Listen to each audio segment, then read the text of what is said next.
அஸ்ஸலாமு அலைக்கும் வரஹ்மத்துல்லாஹி வபரகாத்துஹு. அஊது பில்லாஹி மினஷ் ஷைத்தானிர் ரஜீம். பிஸ்மில்லாஹிர் ரஹ்மானிர் ரஹீம். அல்ஹம்துலில்லாஹி வஹதா வஸ்ஸலாத்து வஸ்ஸலாமு அலா மல்லா நபிய்ய பஅதா அம்மா பஅத்.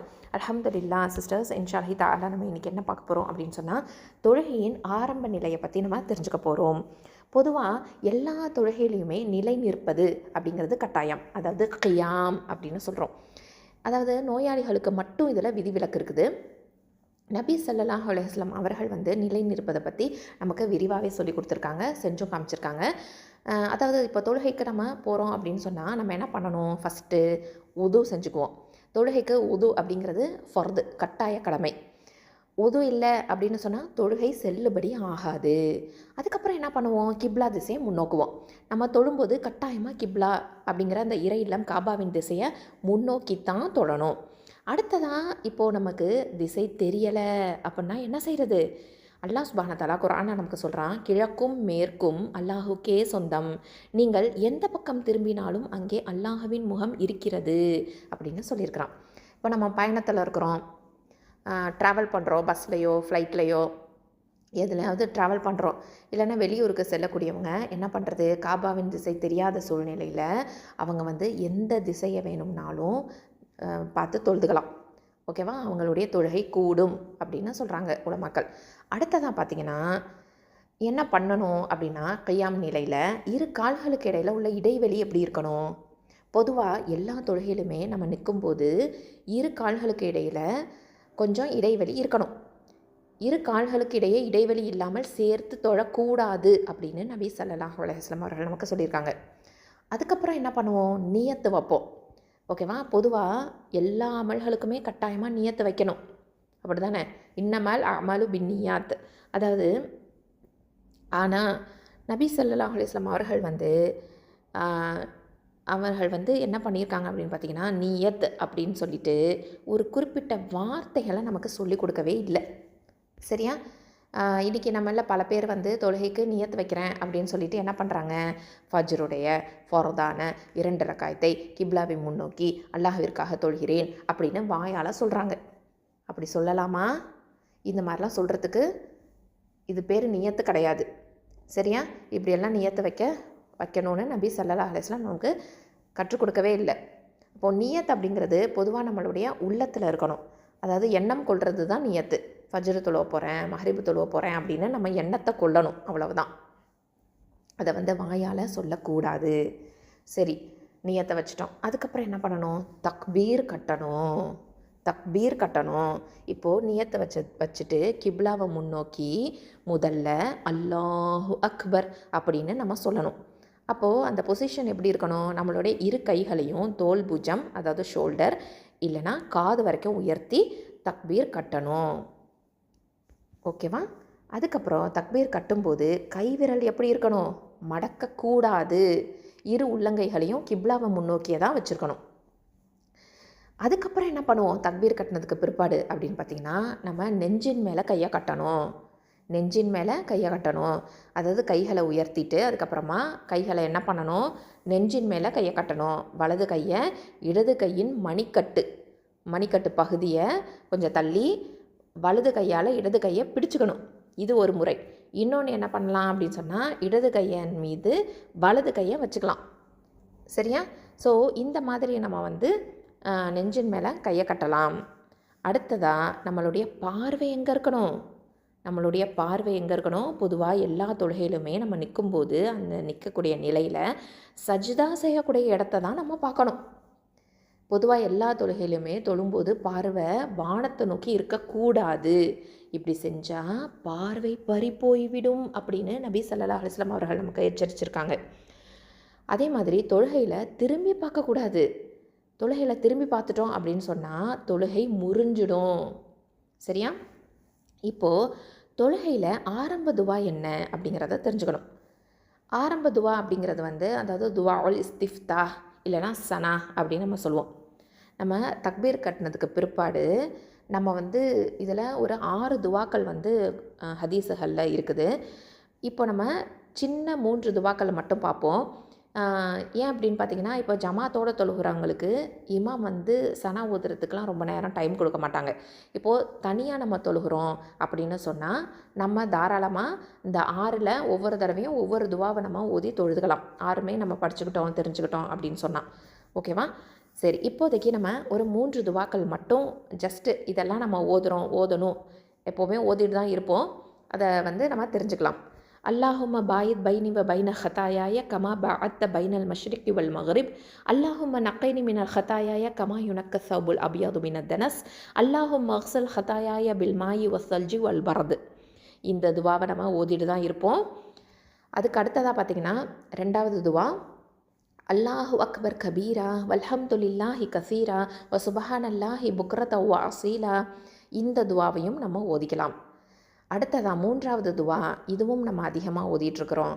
சுபஹானக அல்லாஹும்ம வ பிஹம்திக வ தபாரக இஸ்முக வ தஆலா ஜத்துக வ லா இலாஹ கைருக். இந்த துவாவையும் நம்ம அதிகமாக ஓதிட்டு தான் இருக்கிறோம். சரி, சனா ஓதுனதுக்கு பிற்பாடு, அதாவது துஆவுல் இஸ்திஃப்தாஹ் ஓதுனதுக்கு பிற்பாடு ஆரம்ப துவா அப்படின்னு இதை சொல்லுவோம் நம்ம தமிழில். இதை ஓதுனதுக்கு பிற்பாடு நம்ம என்ன பண்ணுவோம் அப்படின்னு பார்த்திங்கன்னா, சூரத்துல் ஃபாத்திஹா ஓதுவோம். நம்ம தக்பீர் கட்டினதுக்கு பிற்பாடு ஆரம்ப துவா ஓதணும். ஓதுனதுக்கு பிற்பாடு நம்ம என்ன பண்ணுவோம், அஊது பில்லாஹி மினஷ் ஷைத்தானிர் ரஜீம் பிஸ்மில்லாஹிர் ரஹ்மானிர் ரஹீம்னு சொல்லிட்டு சூரத்துல் ஃபாத்திஹாவை ஓத ஆரம்பிப்போம்.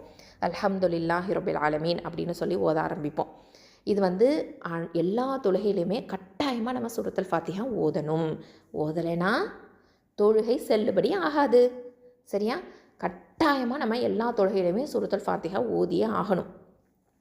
அடுத்ததாக இப்போ தனியாக தொழும்போது சூரத்துல் ஃபாத்திஹாவும் துணை சூறாவும் நம்ம ஓதுவோம்.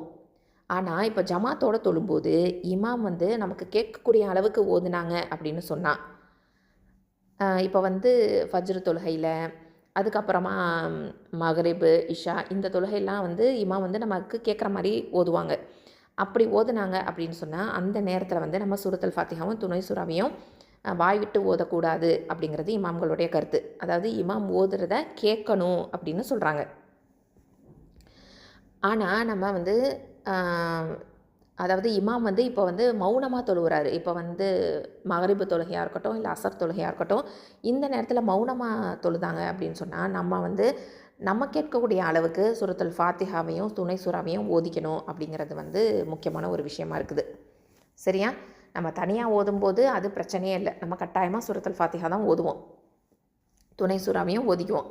ஆனால் ஜமாத்தோடு தொழும்போது மட்டும் இமாம் வந்து நமக்கு கேட்குற அளவுக்கு ஓதுறாங்க அப்படின்னு சொன்னால் அது அமைதியாக இருந்து நம்மளும் வந்து அதை ஃபாலோ பண்ணி கேட்கணும்.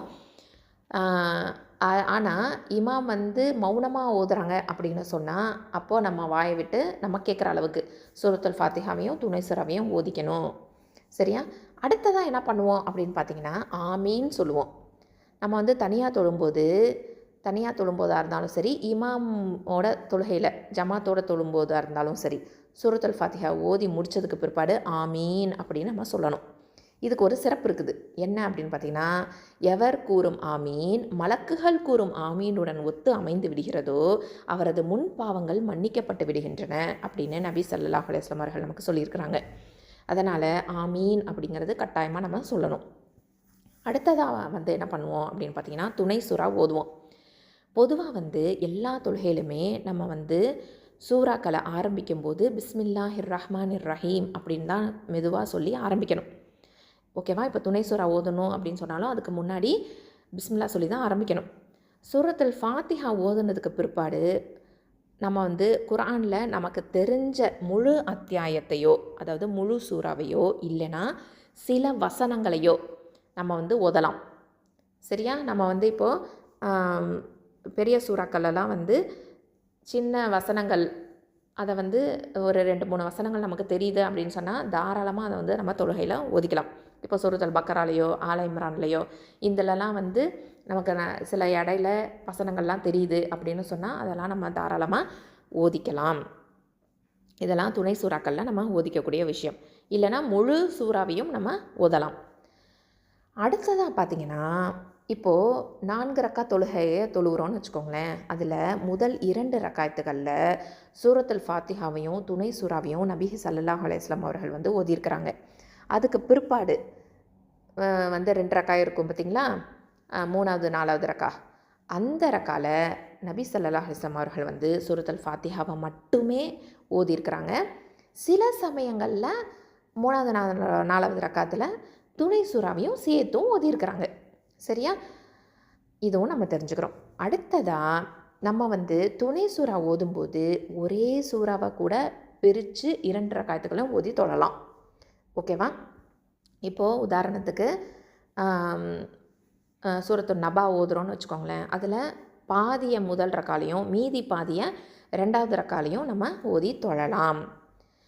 அடுத்ததாக என்ன விஷயம் அப்படின்னு பார்த்திங்கன்னா, நம்ம தொழுகையில் துணை சூறாவை ஓதும்போது குரானில் உள்ள வரிசைப்படி தான் ஓதணும் அப்படிங்கிறது நிபந்தனை கிடையாது. வரிசைப்படியும் ஓதலாம், ஆனால் அது நிபந்தனை கிடையாது. கட்டாயமாக அப்படி தான் அப்படின்னு நிபந்தனைலாம் கிடையாது. சரியா? இப்போது உதாரணத்துக்கு 114வது சூறா சூரத்து நாஸ் ஓதிட்டு அது முதல் ரக்காத்தில் ஓதிட்டு 2வது ரக்காவில் நம்ம 113வது சூறாவான சூரத்துல் ஃபலக்கை ஓதலாம். சரியா? இதையும் நம்ம தெரிஞ்சுக்கிறோம். அல்ஹம்துலில்லாஹ். ஸோ இதுதான் வந்து நம்ம முக்கியமாக ருக்கு போகிறதுக்கு முன்னாடி தெரிஞ்சுக்கக்கூடிய விஷயங்களாக இருக்குது. அல்ஹம்துலில்லாஹ். சுப்ஹானக அல்லாஹும்ம வ பிஹம்திக அஷ்ஹது அல்லா இலாஹா இல்லா அன்த அஸ்தக்ஃபிருக வ அதூபு இலைக்.